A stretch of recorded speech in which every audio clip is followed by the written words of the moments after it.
Hello বন্ধুরা, আমার daily cook চ্যানেলে সবাইকে অনেক অনেক অনেক স্বাগত জানাই।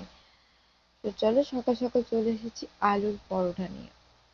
আমি কিন্তু আলুর পরোটাটা আজকে পুরোপুরি করব না, আজকে একসাথে মিক্স করেই করব এবং নরম তুলতুলে কেমন করে বানানো হবে সেটা আমি তোমাদের সাথে শেয়ার করব।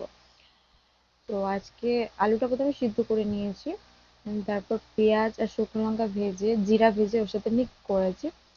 দেন তারপর ময়দা দিয়ে ওটাকে একটা শক্ত ডো বানিয়েছি, যেটার সাথে কোনো জল, এক ফোঁটাও জল কিন্তু মিক্স করা হবে না। শুধুমাত্র আলুতে যতটা ময়দা অ্যাবজর্ব করবে ততটাই ময়দা দিয়েই ময়দাটাকে আমরা মাখবো আলুর সাথে, কারণ ওতে এক ফোঁটা জল দিলে টেস্টটা ভালো লাগবে না। তো তারপরে 10 থেকে 15 মিনিটের জন্য ঢাকা দিয়ে রেখে দেবো ময়দাটা মাখার পর। তারপরে ওটাকে আমরা যেমন সাইজের পছন্দ করি সবাই